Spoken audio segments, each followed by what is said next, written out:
Halo semuanya, saya Vida Mastrika. Dalam video tentang Artificial Intelligence, saya melanjutkan dari video sebelumnya ya. Kali ini saya akan membahas tentang forward chaining. Oke, bagi yang belum menonton video-video sebelumnya, yuk tonton video saya yang ada di playlist Artificial Intelligence. Nah, video kali ini berkaitan dengan sistem pakar. Kalau ada yang belum nonton, yuk tonton dulu yuk videonya.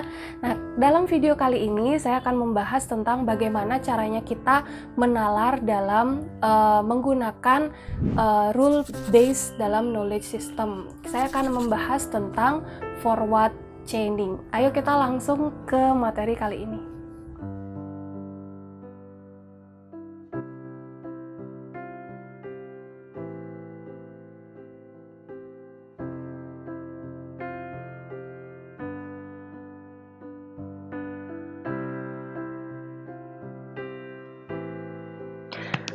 Oke, dalam video kali ini saya akan membahas tentang forward chaining yang kadang disebut juga dengan forward reasoning. Oke, forward chaining atau forward reasoning itu adalah bagian dari inference engine ya. Bagaimana caranya kita menalar kasus yang ada pada knowledge base-nya ya.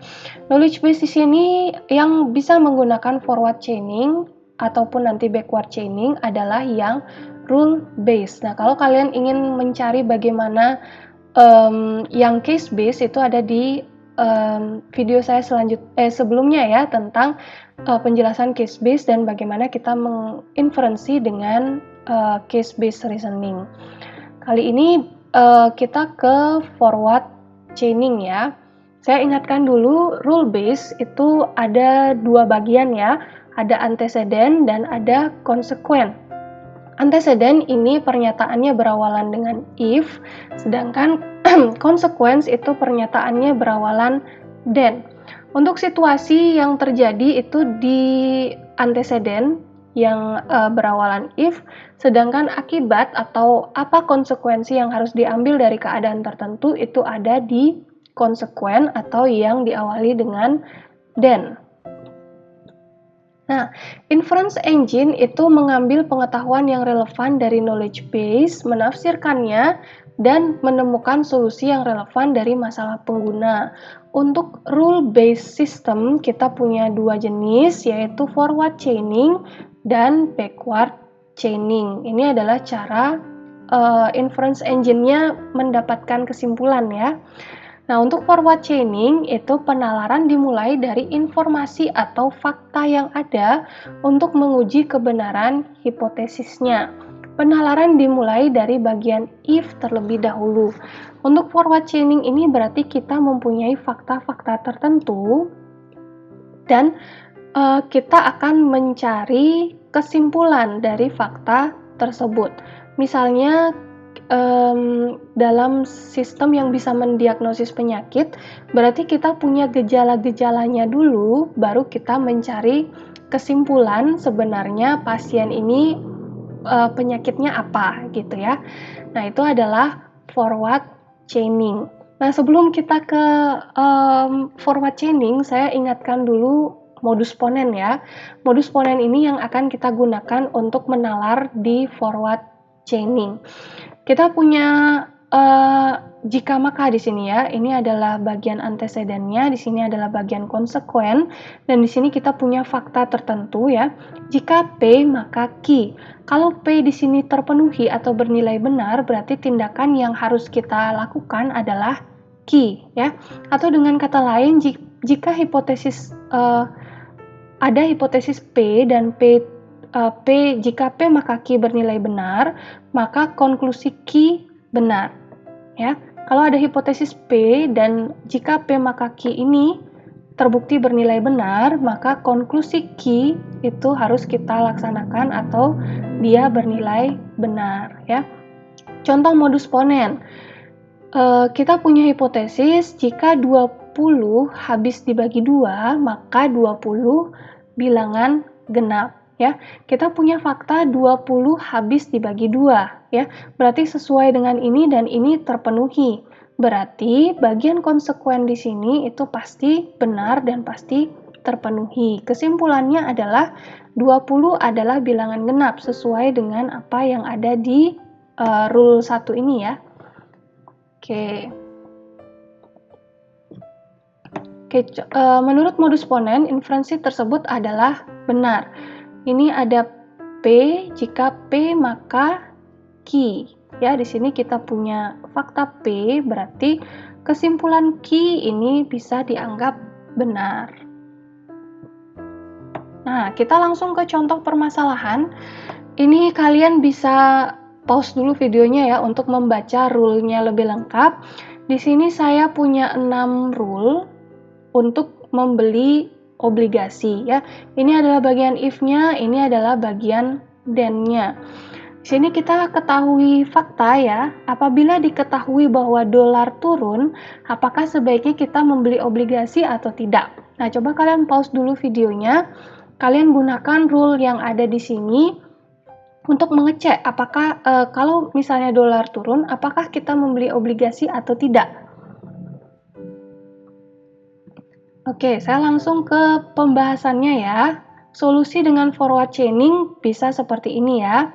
Dari fakta dolar turun, berdasarkan rule nomor 5 diperoleh konklusi suku bunga naik ya. Oke, konklusinya kita ambil. Terus konklusinya ini kita jadikan fakta. Dari fakta suku bunga naik berdasarkan rule nomor 2 diperoleh konklusi harga obligasi turun. Oke. Dari fakta harga obligasi turun berdasarkan rule nomor 6 diperoleh konklusi membeli obligasi. Jadi, kesimpulannya adalah kita membeli obligasi jika harga dolarnya turun ya. Oke, saya coba balik lagi. Dari rule-nya ini, bagaimana sih caranya kita? Pertama, kita tahu fakta dolar turun ya. Berarti kita cari di bagian if yang ada dolar turunnya itu yang mana? Dolar turun ada di sini, berarti kita pakai rule nomor 5. Oke. Apa yang harus kita lakukan kalau dolar turun? Atau apa konklusinya? Berarti suku bunga naik. Oke. Kita tahu sekarang suku bunga naik, berarti kita cari rule dengan bagian if itu adalah suku bunga naik. Berarti itu ada di rule nomor 2 ya. Suku bunga naik itu ada di R2. Kita lihat then-nya, berarti harga obligasi turun. Oke, kita cari kesimpulan ini di bagian fakta lagi ya. Harga obligasi turun bagian if ada di rule nomor 6. Harga obligasi turun. Berarti kita pakai rule nomor 6. Hasilnya adalah beli obligasi. Oke, kita sudah mencapai kesimpulan di sini ya.